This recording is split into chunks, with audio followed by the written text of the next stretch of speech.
We are people advocating cannabis education here at paceradio.net. The views expressed by the individuals during this broadcast are their own opinions, and they may not be the same as those of their group or other organizations they may be involved with. When I think about those nights in Montreal, all I think about is weed. Memories of city lights and packing bowls. Good evening, everybody, and welcome to Canada Connection. Last week I was sick, so I apologize for not being available, not being on the air, and not even announcing I was like puking gross sick. And that kind of goes along with I'd spent Saturday in the hospital. Anyway, so yeah, apologies for not being available last week. Loretta's here, of course. Say hello, Loretta. Sorry. I just started babbling away. And, I know, we're all weird when it comes to being sick. Like, we all, I think we've all been kind of sadly brainwashed to think it's our fault when we're sick. That means we're weak. It's like all these things that are so wrong in our society.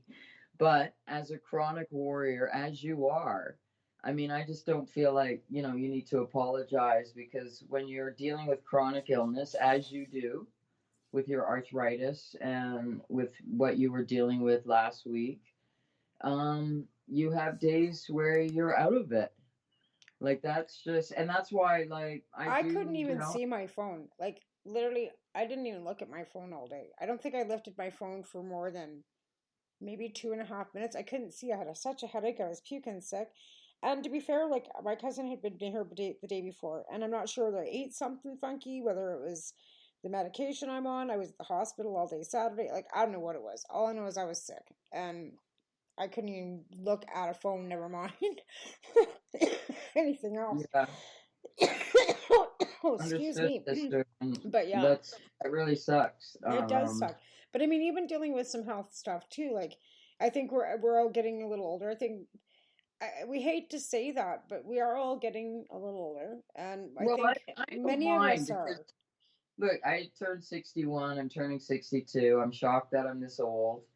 But I recognize, yes, it's a cliche on how fast it all goes by, but it really does. And it is, and that's why it is a cliche. But, and yes, you get old, you start to fall apart a little, and, it's all okay with me. Like, I'm navigating some of this for the first time ever, because I've been really blessed with my health. But, whether I got COVID or whatever the hell I got this past winter, it's like knocked me for a loop several times. Many times I thought I was getting better, and then I wasn't.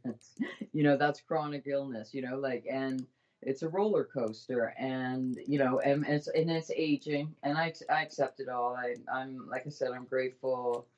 I feel grateful to be, alive, and, to be able to even have these issues right now. So, and to be able to talk with you on this podcast, Wild Tea, and also because I do believe we have so much going on. Like I said, yeah, we got the chronic illness. Like I said, most of us have come together because of medical cannabis, which means many of us are already dealing with chronic illness for like years, like whether it's MS, arthritis, nerve disease, mental health illnesses, fibromyalgia, cancer, epilepsy. Like, there's so many of us that are dealing with so many things. So it's kind of what brought us all together to begin with is because we've all been using medical cannabis.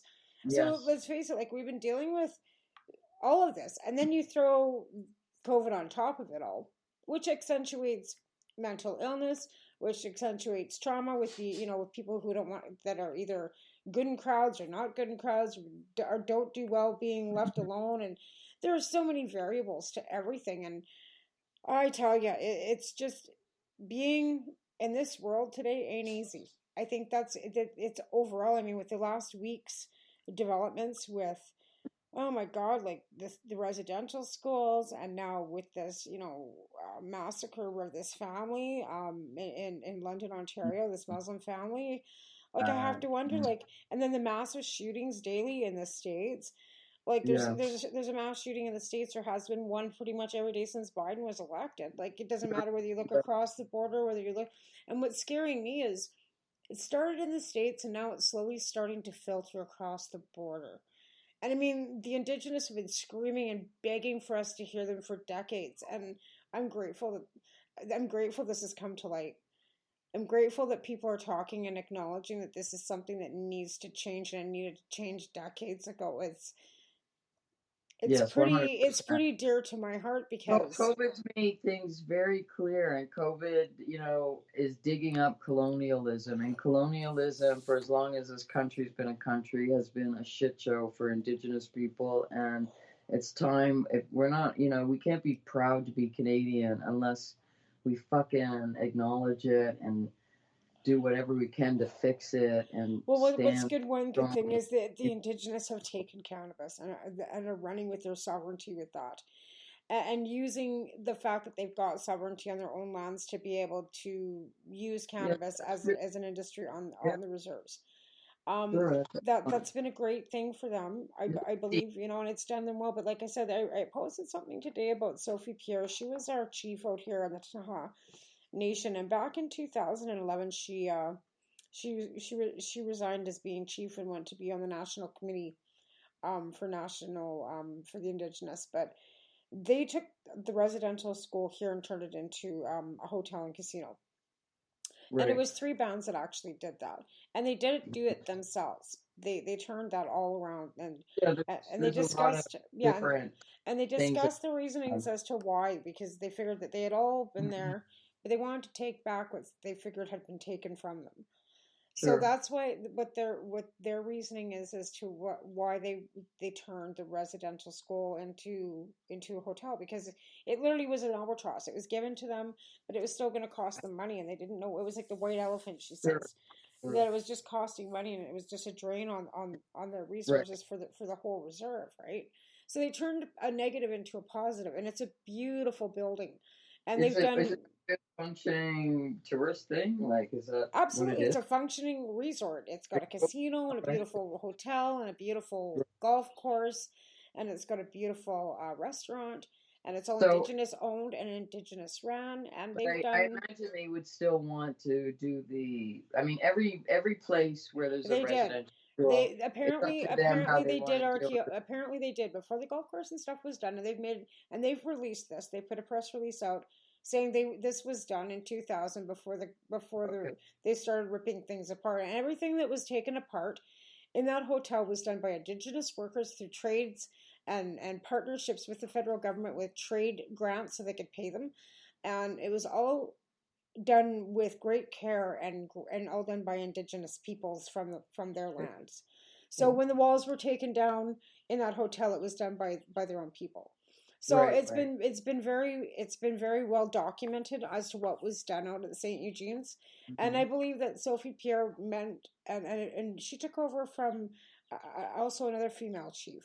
Her son is now the chief. He's an inherited and an elected chief, but Sophie Pierre was the chief out here for 26 years out on the reserve here, and she did attend the St. Eugene's residential school herself. So like I said, there's a lot of history here in this area. Never mind, Kamloops is only 6 hours away from here, so as well there's children from the Okanagan here at this residential school too. So there's so much digging to do with that. But the cannabis, I think, is something that should have been handed back to our First Nations people right off the hop before even we got a chance at it, to be fair. Sure. No, I 100%. But, let's be honest, like, it is a great decolonizer. Colonialism is a white supremacy system that, has this punitive side to it, and all people who are in it will experience that, except, the marginalized, the low income, the Indigenous by far experience, just the worst of it, and the brutality and the psychopaths that they sent there to teach these kids. It's just, we have to, what do you think about the war 1812? in Upper and Lower Canada, and it was the natives and the Indigenous fighting with the French to keep Canada. We have Métis, right? And Métis Sure. people, which in the Acadians and all across our country, we've been intermingled. But if you go farther back, like I said, I really encourage people to take the 12-week Indigenous Studies course through the University of Alberta. It's free, and it started with fur trade. Well, Way they back. need to like do courses in kids with school starting in kindergarten, which I That's think another thing. They shouldn't be They are segregating these kids for Indigenous studies. The whole class should be learning it. Oh, My son yeah. shouldn't be taking out a class so he can go learn about people Yeah, of his yeah, own creation. They should all be. But again, I don't expect that my son should be taken out of kids should be taken out of class to learn Christianity either. I don't think it Well, should be taught. like I wish they, to me that religion, it should be, they should teach kids how to farm. You know what I mean? To grow food. In the public school, there's no more religion. important than religion. None. As far as I'm concerned. No, in public school there isn't any. Thankfully, like they took out the singing of God Save the Queen. There's no O Canada in the morning. There's no Lord's Prayer. When we were kids, we had to stand up and say the Lord's Prayer in the morning. Did you not have to do that when you were a kid? Well, I went to Catholic school, so we always prayed, and I was a good little devil. As a little Catholic. I was a very good little devil. See, and I wasn't Catholic. My family's not Catholic. We're Protestants, and I mean, I couldn't quit going to Sunday school and quit going to church when I was around 10. It was just like this shit. Like it was boring. I don't know. I mean, if I had every excuse under the sun not to have to go, I didn't like it. I don't know. Ask my mom; she would probably tell you all kinds of excuses I gave her. But I really didn't enjoy going. I think it was just the fact that I was a kid, and it was like this is horse shit. You know what I mean? Even at 10 and 11 years old, you're going, "Come on, really?" I guess some kids are really indoctrinated. And I mean, the Mormons, they do a good job at indoctrinating their kids. And some of these cults do a good job at indoctrinating their kids. I mean, they're all cults, for sure. But, and, misery loves company. And there's, we think about it, like the Christian symbol is, Jesus on a cross being tortured. And people wear that around their neck. I know. Like when you think about it, it's kind of crazy. That's the big symbol. But I mean, actually, I'm into symbols too, and the cross is an interesting symbol, but it's just the fact that there's so much emphasis on pain and suffering and the torture. And you'd be damned. And you'd be damned. If you don't listen to this, you'd be damned. You're going to go to hell. What kind of stuff is that something you tell a child at any age? You're going to go to hell. If you don't follow these rules, you're going to hell. Well, and no wonder so many people are afraid. Look at how people don't handle dying very well. They die very poorly, and we're still, as a society, we're not very good at even helping people die. Like we do have this program now in Canada. I'm very grateful for it, but it really needs to. People want to use it because there's so many people about that who are lovely story? Like, did you hear that lovely story of that couple in PEI? Yes. Is that what we were talking about? How beautiful is that? Like we should be having more and more stories like that where couples or people in love, or how about best friends decide, look, we're both old, we've had enough, we're in our 80s, let's check out together. And they were both sick.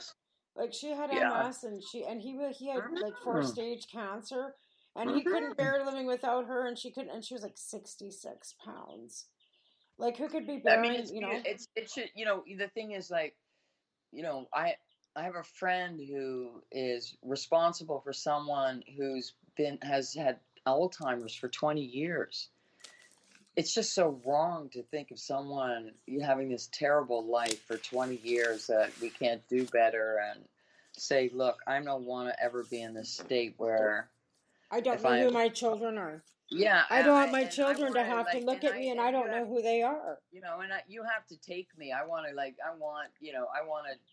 check out. I want to do self-determination. That's what we called it during the HIV/AIDS crisis. Like, it's, we have to do better at helping people, but people are so afraid of death because, of course, have people been like brainwashed about hell, which is really, when you think about it, it's just so stupid. And there's so much hell on earth. And there's a lot of hell right now, but there's a lot of beauty too. And we got to focus on the beauty and the healing and the love and the positive. Even though this shit is so horrible about Indigenous people, it's you know, it has to happen. We have to go through this. We absolutely have to go through this, and we have to change. We just do. We have to be fucking way better than what we've been. But you can't be better until you acknowledge what you've been, right? Well, I think all of this acknowledgement in the last week is, it's not shocking. It's awareness that I think every one of us in the back of our heads knew that the issue was going to drop someday. Of course, but like none of us are totally, especially if horrifying. any of us are involved with the Indigenous communities. Like, I'm not involved with an Indigenous community because I live with an Indigenous man that has no identity at all. We don't Right. belong to an Indigenous community. We have no family. We have no Sure. heritage. He has nothing. But that's typical. That's very common, right? Like that's very often what happens, right? I guess so, yeah. When people lose their culture, right? Well, yeah, and I mean, my family's too, again, like, we're not, my grandma died. We're not all a bunch of close. Like, that's the thing in this day and age. Some families are super close and some families don't even speak to each other. And it's not like we don't speak to each other, but none of us are super close because of distance. Right. And we all live kind of scattered across, these provinces. COVID has kept it even worse because you can't just drive those 3 hours away to go see your mom because you're not supposed to be driving 3 hours away to go see mom. Mom doesn't live here. Like, even if my parents lived here, it would be, with COVID, it would have been kind of ridiculous, but my parents don't even live here. Right. I am the only one here, pretty much as far as my family goes. So, yeah. It is what it is, right? And that's, you just do it. You just kind of make your own little family and you just kind of have dogs. Many of us, life takes, people are mobile, people are always on the move. People change their lives, sons leave home and go for, other distant lands and never return. And, lots of things happen to people, right? For sure. But, this was so systematic, what they did to Indigenous people. And for a long time, it's been called cultural genocide. And then it is genocide. What they did was genocide. So it shouldn't be hard to admit that, just like then it's not hard to admit to systemic racism. But these issues, they're speaking of chiefs. I don't know which one, but I believe there was a chief in Quebec that started questioning some of the language stuff, because it's true. Okay, if we're going to go through this language issue again, and it's ongoing, I get it, because Quebec needs to protect its French language, and we're all for that. But, it's time to use technology and digital platforms to include Indigenous and to include hearing impaired. This is, that's to me how we should be talking about language. But we're still stuck in just sort of a French and English mindset here in Quebec, unfortunately. Right. But hopefully this is going to change because at least, now politicians are being challenged by this, which is good. Thank you. Thankfully, I'm grateful for that, even though it's heartbreaking. Totally heartbreaking. It is just there are some of these pictures of the RCMP that I've seen this past week with the RCMP pulling little kids away from the artwork. It's so powerful and it's so disturbing. Well, I sat down when I said they would have had to pull him out of my dead body, off my dead body. They would have had to kill me first before they were going to take my child, right? But then I think about it. I'm a white woman. I wouldn't even have Taven. I know, but they did destroy people. That's what they did. When they did that, they did cause these people to die young. That's exactly what they did. Yep. And kids too. They made sure both ends died young. Well, they were. The harshest part about it is where St. Eugene's was. Some of the kids' families, they could see their houses from the school, but they couldn't go home. Yeah, because it was like private school. It's how The hoity-smarty rich no, send but their kids off to private schools and they don't see their kids Sure. except for on holidays. Yeah, but Yeah, same thing. Only this was not the same thing. This is like hell. residential torture, right? This is hell. This was hell. And This was like we're gonna starvation, beat sexual abuse, your history of your life, and we're gonna starve you, and yeah, it was horrific, and there's no way anybody can dispute any one of those stories. Not one. Nobody's. No, I think Canadians are behind. Oh, there's some of them that you have. You trust me. I know there's we the have ignorant. our racists, we have our ugly racists too, like we just do. But like there's no point in even trying to talk to them. It's all the others that are important to get behind us. We know, yes, there's hardcore ugly fucking racists. Well, I'm watching because I watched some of the Indigenous on TikTok and watching some of their responses to some of the comments that are people that are putting on their. You didn't just say that, did you? Like somebody didn't just say that. I had to say that a couple comments on a Cranbrook page. Somebody, well, it wasn't a mass grave. You didn't just say that, did you? Yeah, really. You really didn't just say that. Yeah. Like what? I don't know. I don't know where people's heads are at, and I guess people are fucked up. But people have always been fucked up, and the pandemic has made people worse. Yes, but there's a spiritual mission that COVID's been on, and it's about inequity. And in some ways, not everything's going to be changed, and to our satisfaction, whatever. But things will definitely evolve in a better way because of COVID, for sure. And one of them will be. You were so optimistic truth about and all this. I know, I can't help it. You got your. I don't know why. We were talking about languages too, because I went to that fucking Catholic school, and yes, I was also. I know what they could be like, so I have no doubts. I know exactly what they could be like, so I have no doubts about their brutality. And but I am optimistic. I am. I really am optimistic. It's weird, but I am. Wow, that's good though. But again, you've been optimistic enough to keep that lounge dream going, and now you got your petition. Yeah. You got your petition. Yeah. Okay, so we were talking about languages. Okay. You had to get your petition translated from English into French. And now otherwise it won't even be taken seriously. But yes, that I don't mind.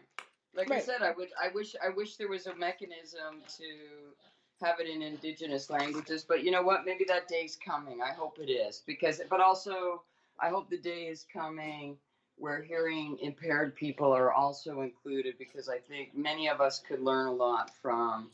I want to learn sign language too, and yeah, that's something I've always kind of wanted to learn, and I never did finish it. But there's online courses for sign language. I've always wanted to take that. I seem to start stuff and then I get sidetracked. That's why my husband calls me Sidetrack Sally. Sure. That's a cute name for you. Well, I like Wild Tea because I'm more wild and just wild, like the I'm wind. not that like a wild, fucking little wild rose bush. But I'm going not. Down the plains and and then over a fucking mountain. Yeah, but I'm not really that wild. I'm more like a tumbleweed. Just scattering out there, and then like fucking scaring the shit out of that person, thinking like, oh fuck, she's gonna like take my bike. Yeah, we'll run you over with my broom, with my 4 foot. I'm 4 foot. I'm gonna come after you with my broom. My broom's been on a fuel. I haven't been going anywhere. But that's a nice thing about living out here too. Like it's beautiful, and I've got a lot of garden to work on, lots of weeds to pull. So and you have lots of space where you can like empty out, your angst and your existential whatever issues and your chronic pain, because I can wander around my yard. Yeah. When being an optimist, with my chronic pain issue that is still a mystery, but I'm feeling better. But every morning I would wake up and I would definitely feel better for the first few hours of the day. So I was always feeling like, yay, man, I got this leg, I'm moving on. and then whatever, it would like wham me like the next day or 2 days later or whatever. And I've just kind of started to learn to accept this is, old age perhaps too, but also the chronic journey of some days, you're just gonna not have any ability to control not feeling better, than what you're feeling. There's all kinds of things that I do. Walking Well, is that's really what I one said. thing, Like, we have a but lot of control over a lot of things. We don't have any control over our damn bodies. And that's hmm kind of frustrating because in reality, like, you want to go and do stuff. It's kind of like with the Crohn's and colitis, and many people, even with arthritis or anything, I guess any chronic disease, your head says, okay, I want to go hiking, and you get hmm all ready and you think, all right, then all of a sudden it's okay, well, the toilet's calling again. I guess I'm not going anywhere. And that's quite blunt how it kind of works, right? So chronic right, illness is, and it yeah, holds a lot of us back from doing a lot of things that our dreams and our wants are because of the fact that we can't. And we're not disabled enough to not, do stuff, but we're too disabled to do stuff, if that makes any sense. sure. A lot of it's invisible too, and we all, also being older, we're an ageist society, especially being women. Like, there's all kinds of things going into whatever might be the barriers. But yes, I'm, always going to push for the lounges, and always like today I was hanging out with some dudes in a garden, and it's like, yes, we're lounging too. Like when we're things that we're talking about. Um, in terms of the sacrifices we've made for cannabis and the frustrations we feel about not being able to access the market at this point with everything that we've done to bring on legalization. So we share these things, and it's like a lounge experience. And from what I understood, one of my dudes today told me that Alberta is definitely upping the talk about lounges. And Yeah. with my petition, which I just got translated, I'm gonna start really distributing it at the head shops and some bars and restaurants to see if I can at least get the mayors to debate this, because we're having a mayor race in November, and Denny Coderre was a previous mayor, and now we have Valerie Plante, and they're rivals from last time. Now they're rivals again. Well, it would have to be a So, bylaw for smoking or vaping that would have to be so changed, I think, within the sure, municipalities. sure, I'm but not just sure. I'm just saying, like, if you're, maybe, but but is that a provincial law? Is your no, smoking no. provincial or The city can municipal? do a lot of stuff. The city can do a lot of stuff with their Perfect. terraces or whatever. Oh, But you that's could have perfect. lounge nights at Yeah, bars yeah, where you could have smoking on the terrace. Like, right. the things you could do like as pilot Well, projects we for did sure. here prior to legalization. We didn't have problem with when we had the cannabis cup here. We were able to smoke cannabis on the lounge patio. There Yeah, was, 25 people because there was a maximum capacity because of the liquor license. So there was only so many people allowed on it because of the liquor licensing, but you could smoke cigarettes and cannabis out there. And sure. nobody said anything. But Yeah, not no, and inside. that's Like maybe inside was a big that's fat no, but because you can't yeah, for smoke sure. inside, right? Or vape inside. Mm-hmm. hmm But that No, was for prior to sure. legalization. Lots of possibilities are doable. And the point is, restaurants and bars in particular, they've just been starved out because they have been closed. Like, No, I know. they've been closed here since September, I think. I know. Yeah. And so they're in bad shape. So they deserve some pilot projects. We want the token tourists to stay in Montreal and have a great time.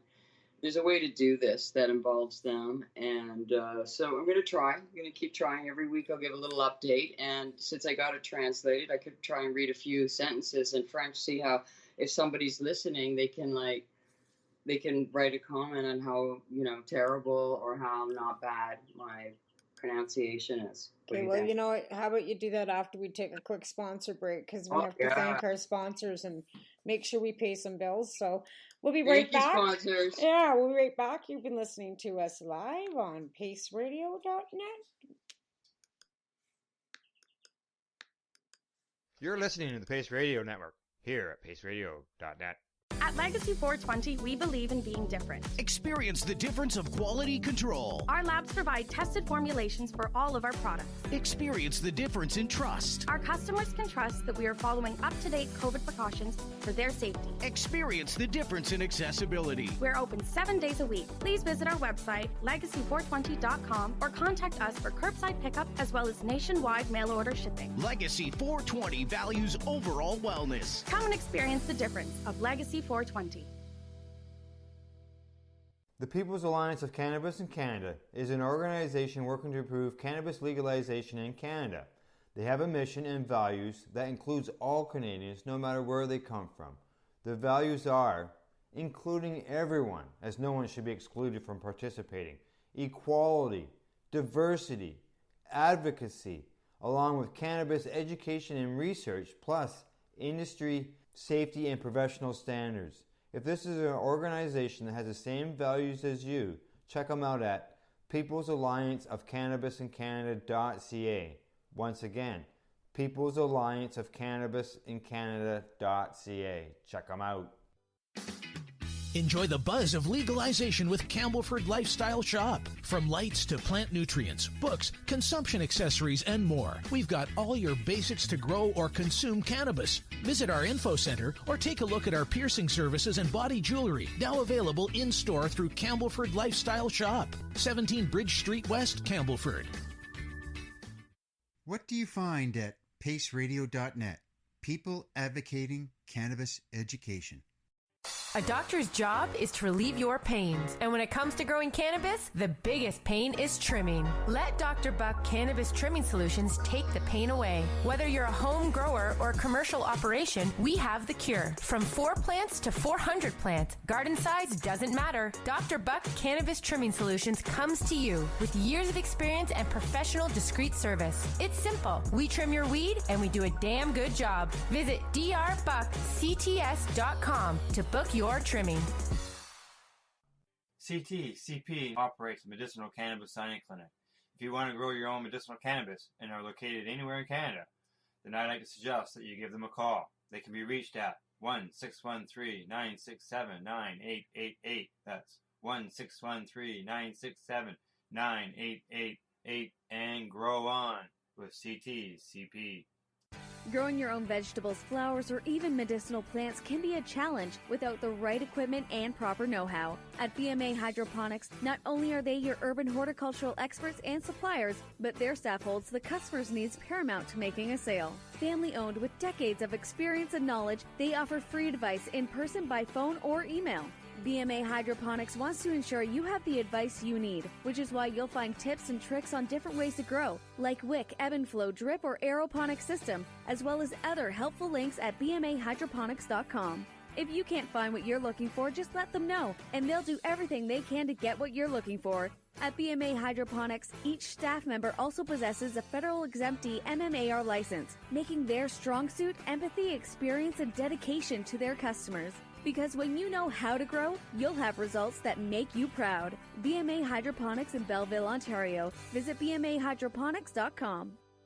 We are people advocating cannabis education here at paceradio.net. Okay, we're back. We're talking about shaming Alberta. No, not shaming Alberta. Like shaming Alberta, but like to use it.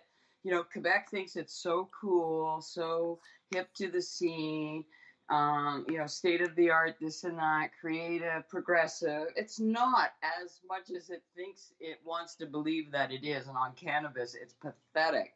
So the fact that Alberta is talking about lounges, I'm going to shame Quebec and say, Alberta is much cooler than you motherfuckers. Yeah, that's right. Yeah, because you said that they're moving ahead. They're looking at moving ahead with cannabis lounges. And like I said, we were doing Gola marijuana marches in 2008. Keith and Debbie Fagan started Calgary 420. And I started Southern Alberta Cannabis Club. And then we were going to Edmonton and back and forth. And there's all kinds of stuff. We had Neil Magnuson out for the Farewell Tour, or for the Freedom Tour, sorry. And then we had Emery out for the farewell tours, and we did rallies and protests and all kinds of stuff in Alberta. And Alberta's been ahead with legalization too because of the privatization sector, right? And when legalization hit, because they've already like privatized liquor stores and liquor sales, it was easier for people to open stores. Right. But they also, they have they have some really interesting research going on in Alberta because they were developing a mouthwash that would kill COVID with a cannabis mouthwash. This could be like, something. I mean, this is something that people should consider to prevent them from getting colds and flus. Is yes, you got to wash your hands when you come in the house and whatever, especially if you live in the city and you're on the goddamn bus. But anyways, yes, do that. But also gargle and get shit out of your mouth, like gargle and clean your nose even. Like I don't. That's what I do a little bit more when I come from the outside. I remember my dad and my parents doing that with Listerine when we were little kids. Yeah, and Listerine is like that brown, gross Listerine that tasted like the bottom of a garbage bag. I don't know. Well, it tasted like alcohol. Like I don't know. It seemed like they made it for like really, desperate alcoholics or something. Like, it was really bad. But I mean, but it actually probably, it does the job of killing like things like the SARS virus. Like it's just a smart thing to do it as soon as you come in from the outside if you've been around people, because like the sooner, even if you didn't get all of it, like you still might get a cold. Like you've definitely reduced your severity of illness a lot by doing this. Like I think even by I'm going to continue wearing masks. I like wearing them. I've decided. I don't like, I get to make faces inside. I find I make faces inside the mask towards people. Right. And so yeah, I'm totally keeping the mask. Well, I mean, with any luck, I keep saying this. Like I'm pro-choice. You decide not to get a vaccine, that's on you. I'm going for my second vaccine on Friday. Good girl. I know somebody else that's had theirs and they didn't die and they don't have horns and. Yeah, I can't wait to get my second shot. I really want to get it. Dude, I really do. But I mean, I just know that, I don't know, like, hopefully we're one step closer to just getting back to where we can have more than 3 people over. The science is proving it. The vaccines are working. Like, our numbers in Quebec are down to really low, below 200, I think, today. Like, our numbers are so low compared to what they've been.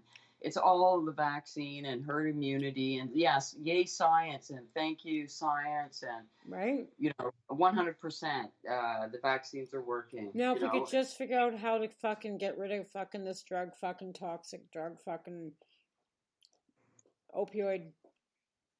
Well, we know poison. What the answer is cannabis on that, but the sad truth of it is that in order to really.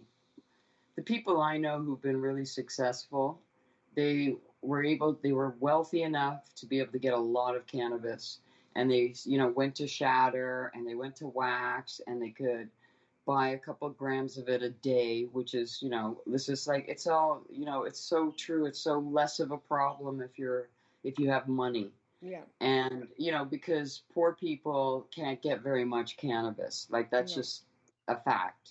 And so, but we know that if they could have access to a lot more cannabis and different extracts, that they would, I think they would, I think if they had access to that every single day, they would totally take cannabis over fentanyl or whatever. Most of them, maybe not all of them, like, I don't want to say everybody, but, but many, many people.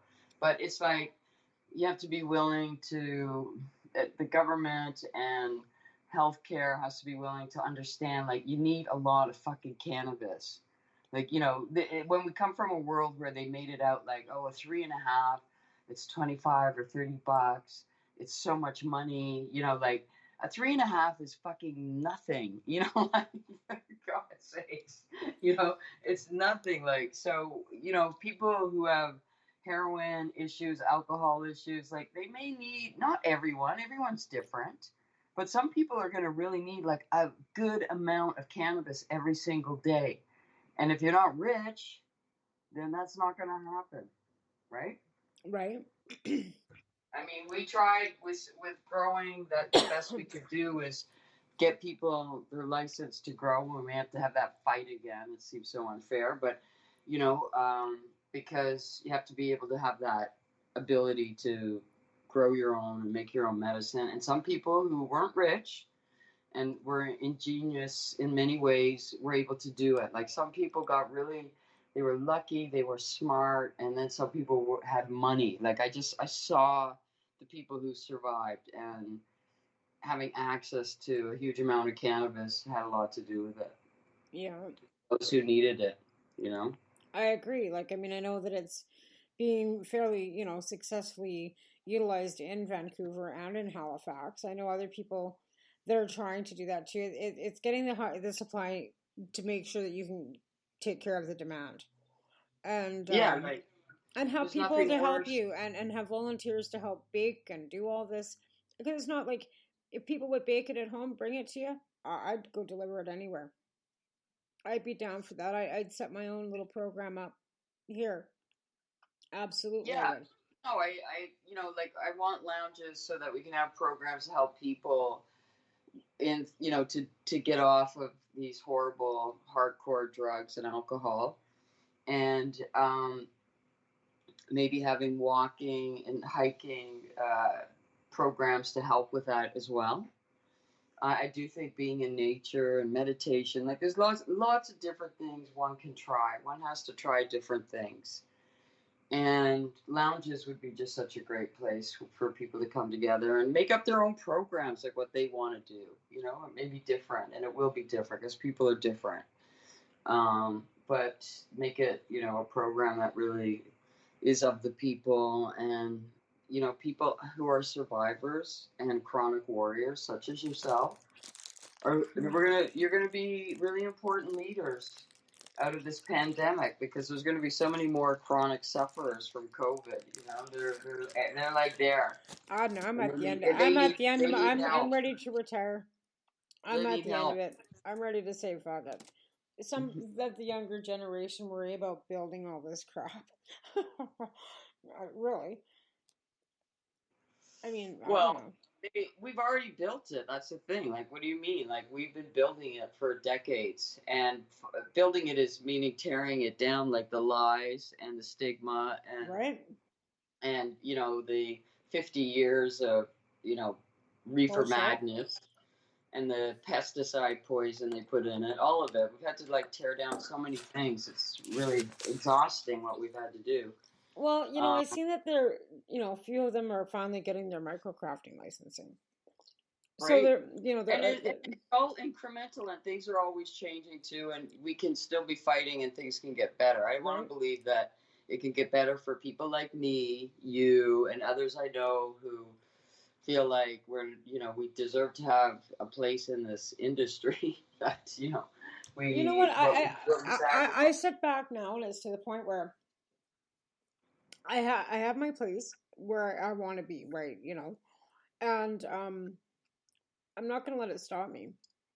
Right now, it's a matter of finances, which has always been, kind of a bit. I don't have millions of dollars, but there is going to be a time in the next couple of years where I'm going to come blazing out of the dust, and it will happen. Sure. It absolutely will. I'm actually feeling optimistic, like I said earlier, and that there's going to be so many lounges within the next couple of years. Like, it's going to happen because of COVID. Like, because it will. It just will. COVID Even will. If we have to start like speakeasies, just like they did during Prohibition.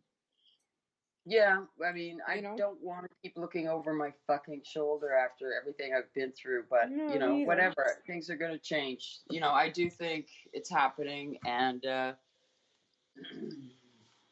just, there's always when you're a social justice activist junkie, it doesn't end ever. There's no ending. There's there's never an ending. So just keep going with it and keep pushing. Right. But I think we have to subscribe to. Well, that's the thing. The petition that you've got going, the whole fact that you've got a municipal election coming up, that's huge. Yeah.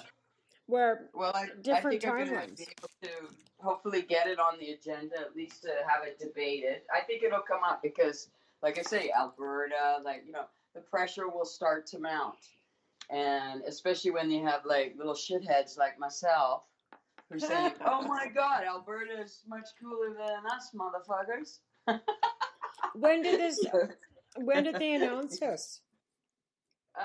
You know what? One of my dudes talked about it today. Like, said that there was something on Facebook about lounges, and it just came up in a conversation. So wow.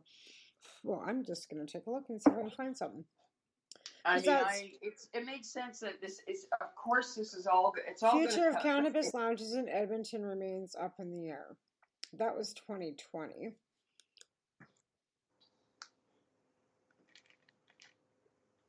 I'm just waiting for this to think for a minute. Cannabis lounges in Alberta, Bud Bar Cannabis Dispensary. In-store and pickup. Future cannabis lounges remains up in the air. That was February 2020. Okay, so I don't know whatever he saw. I'm just Googling because I figured, okay, well, if it's fairly new coming up and coming for legislation, that would be great because let's find out. So I'm just checking the news. Sure. 1 day ago, here we go. Alberta leads national efforts to unshackle Canada's cannabis industry. This was in the Calgary Herald yesterday, which is, four largest cannabis retailers. Why don't we have they want to loosen the rules. Yeah, no, and they will loosen the rules too because, it hasn't been this nightmare that the conservatives thought it would be, all these kids being, diagnosed with schizophrenia from cannabis. This is what they thought. There's been no increase of schizophrenia. I know. We knew this before, but this is how their pill pimps put the fear of, pill pimping in them. You know what I mean? They did. They put the fear of the pill pimps put this fear in them that, their kids would get schizophrenia. So they want to lift the 10 milligram cap on THC for individual edibles. Of course they do, because they know. Yeah, of course they do, because they know that tight limits on the in-ground store promotions. Review emission. Sample wine or beer in a liquor store. You should be able to have a hoot or a joint or consume a tiny amount of edibles to get the flavor in store. So they want to be able to get samples. Okay.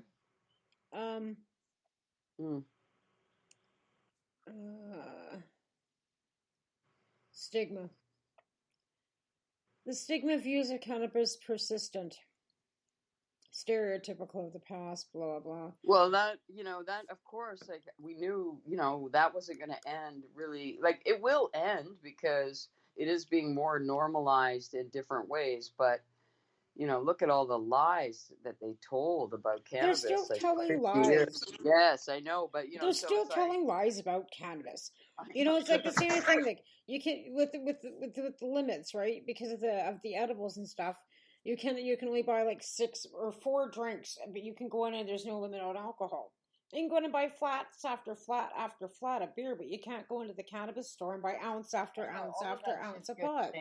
They're going to change all that. You wait and see. They're going to change all that. Because like I said, because, their kids didn't all end up with schizophrenia like they thought that they would with, trying cannabis. Like, that is just like such a big lie on so many levels. And the fact is, many people with mental illnesses, think, the stigma of schizophrenia is worse than whatever the symptoms might have been. Or for some people, like, so, but the other truth is, some people actually tried it after legalization because it was legal to find out that it wasn't as evil as they thought it was. And it wasn't the mind-blowing. Helping them. Oh, no, the funny thing is, there's a lot of these mothers out there that, I mean, they've attacked me on Facebook and some, like, they really believe, like, nobody wants to believe they're bad parenting or whatever, or if it's genetic, they'd rather blame it on the cannabis. It's so much easier to blame it on the cannabis than the fact that you're fucking required to have. Then they haven't tried cannabis, and that's the thing. I have a little secret. I know somebody that was very staunch, very strict, blah blah blah, anti-pot, nah. All of a sudden it became legal, and they tried it, and it didn't blow their hair back. It didn't make them feel like alcohol did. They decided it wasn't worth the money that they spent on it, and went back to drinking beer and alcohol because cannabis was a waste of time. They got nothing from it. Yeah, there's going to be those folks too, right? for sure. But that's the funniest thing. These are first time Yeah, smokers that have never smoked cannabis before. They're in their later year. They don't know what they're like. They go into the pot store. Can I buy a joint, a pre-rolled? Well, you know the pre-rolls are shit. Tastes like fucking pencil shavings, and it's not very good cannabis anyway. So they're going to turn the consumer off too. Yeah. And you know, like Doug Ford in Ontario has like had this like one of his main campaign goals has been like a buck of beer. You know, like he's like been like I don't know, like he's so proud of his buck of beer, like you know whatever. So I mean, if you look at it that way, I mean, people who want a certain kind of a buzz, a high, or whatever, it's cheaper, but to get that by but I beer. think that's what people expect, you know, that cannabis is. I don't know what they've been told. They believe it's like heroin or like cocaine. It's drugs, right? So in their brain, they think, "Oh my God, cannabis is drugs. We're gonna get our blow back, mind blowing, blah blah blah, like mushrooms or acid or something." And when that doesn't happen, it's like, so what's all the hype? Okay, well that wasn't that fun. Okay, I laughed a little bit and I got a bit of munchies. Okay. But they're, you know what I mean, the expectation, and then when it's not like alcohol or it's not like some mind-blowing drug, and they go, oh, and they've waited 50 years for it to be legal so they could try it to find out that it wasn't exactly the devil's lettuce that they thought it was. Yeah. Right? And then it's like, oh, I waited 50 years for that. What? So it wasn't, so there you go. It wasn't a big deal. But here you have, you've been telling your kids, oh, this shit's the devil's lettuce. It's going to make you steal this and that, and you're going to rape white women and blah, blah, blah. Right? And that didn't happen either. And that didn't, right? And that didn't happen either. So what's going to be the next fucking lie that comes? And I mean, here we are, like, you talk about lies, you talk about COVID shots, pandemic, blah, and then you get back to the fact that you can't trust the government on any level. On some things. So where do we trust them in some things, you trust them in not other things? Like, I don't even know. They're made up of people. There's always going to be flaws. Like, that's absolutely. I mean, our system isn't perfect, but it's a lot better than a lot of countries. It really is. But it can be made better, and we got to make it better. But, you know, the thing is, there's a lot of misinformation. And the internet has made that explode. So we got to deal with that somehow. But, you know, a lot of people... Keeping Trump off till 2023. COVID's like blown up misinformation. You know, COVID's like blown certain things out. Yeah. And misinformation is one of the things that COVID's blown up. And conspiracy theories. And mind you, you know, David Icke was pretty good at conspiracy theories about 12 years ago, too.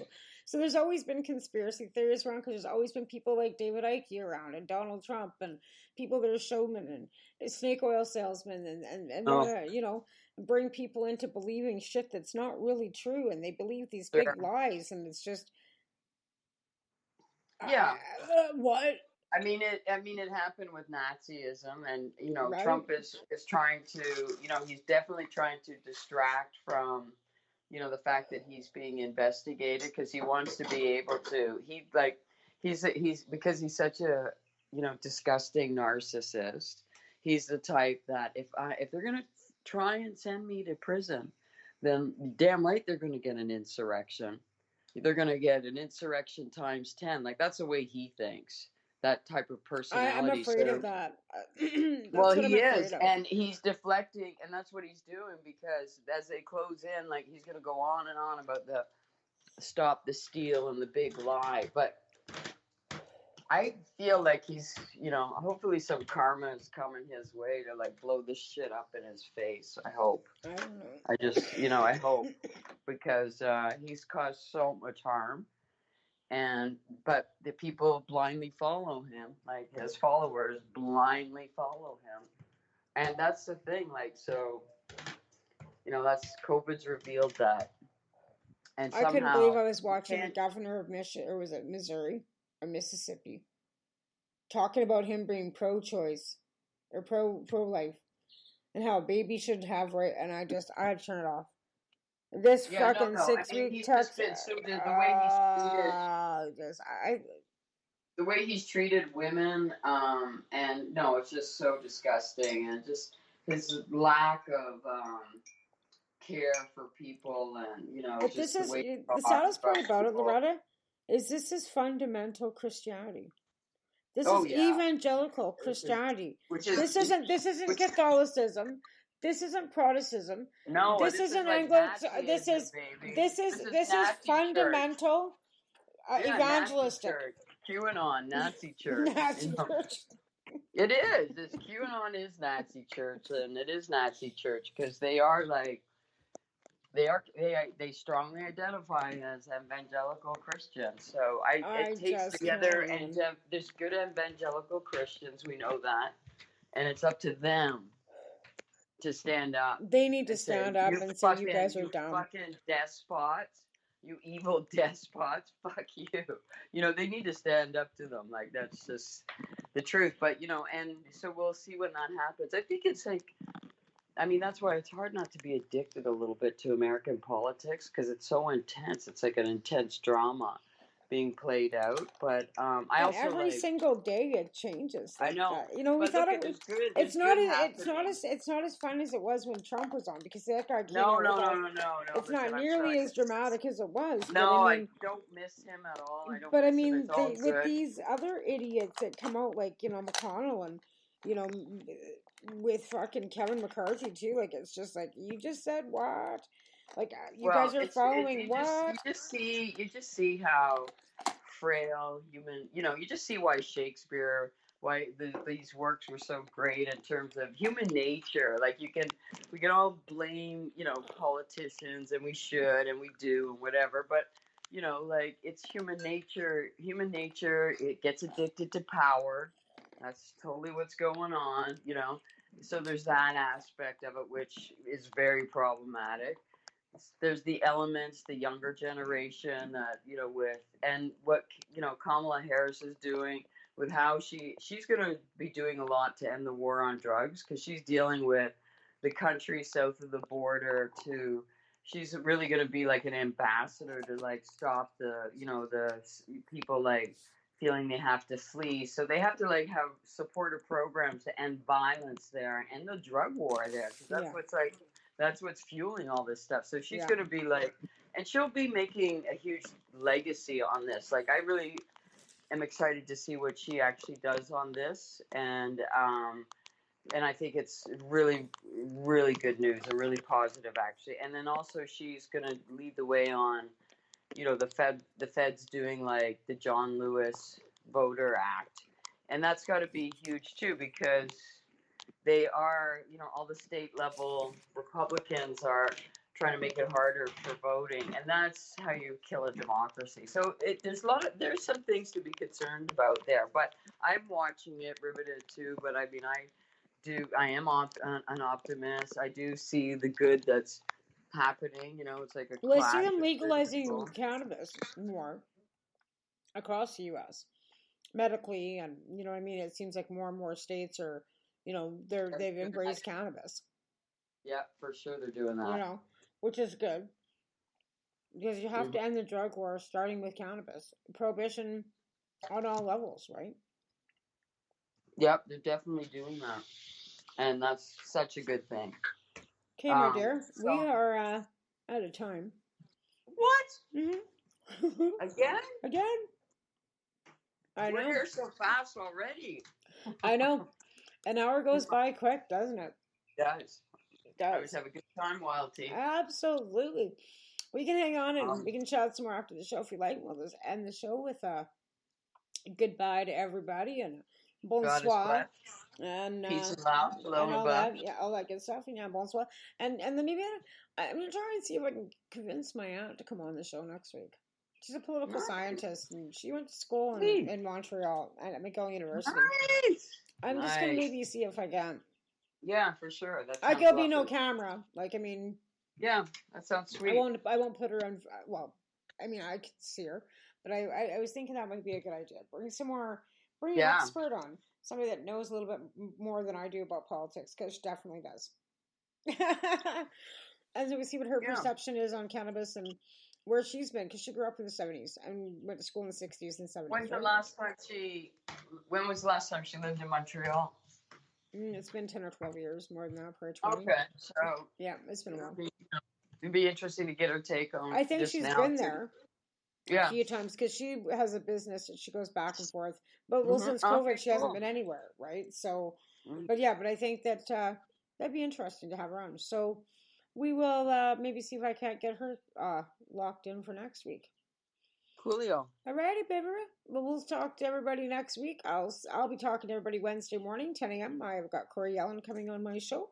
So thanks for listening to us. And you've been listening to Loretta Clark and I live on paceradio.net. You all have a good week.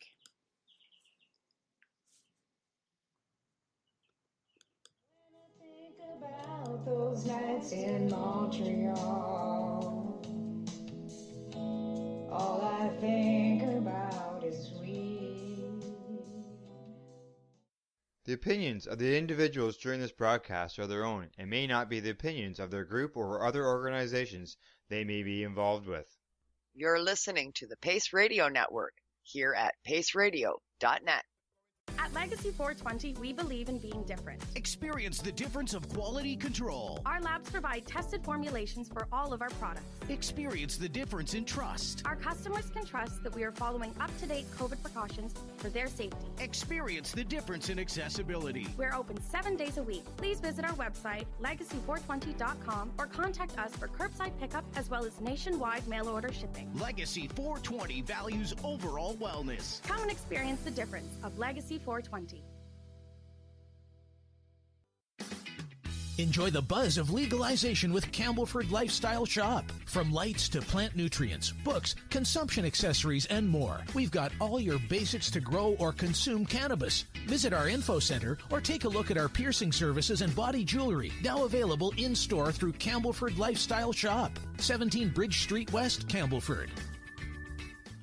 The People's Alliance of Cannabis in Canada is an organization working to improve cannabis legalization in Canada.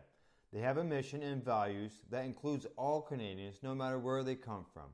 Their values are including everyone, as no one should be excluded from participating, equality, diversity, advocacy, along with cannabis education and research, plus industry, safety, and professional standards. If this is an organization that has the same values as you, check them out at peoplesallianceofcannabisincanada.ca. Once again, peoplesallianceofcannabisincanada.ca. Check them out. What do you find at paceradio.net? People advocating cannabis education. The People Advocating Cannabis Education Radio Network provides its listeners with news, information, and a place to be heard. This is done with a twice-weekly broadcast of the Reefer Reporters and by providing cannabis advocates a place to be heard through Cannabis and Coffee to Marijuana and the award-winning Pace Radio Show. Catch it all here at paceradio.net.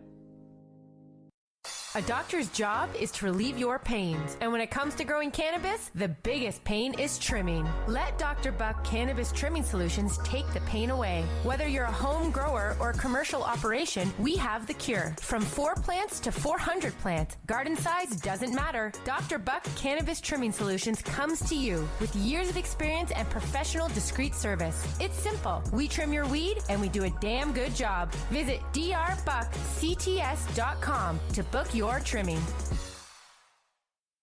What is the People Advocating Cannabis Education Radio Network? It's a network of people advocating cannabis education. CP operates a medicinal cannabis signing clinic. If you want to grow your own medicinal cannabis and are located anywhere in Canada, then I'd like to suggest that you give them a call. They can be reached at 1-613-967-9888. That's 1-613-967-9888, and grow on with CP. Who has huge buds? You do, if you shop at BMA Hydroponics. Attend one of BMA's educational seminars and learn the secrets of growing, harvesting, processing, and consuming quality cannabis and cannabis products. Learn how to make better extracts, edibles, and medicinal creams at prices you can afford. Visit BMA Hydroponics at 404 Maitland Drive, Belleville, or call 613-967-9888. The only way to go. We are people advocating cannabis education here at paceradio.net.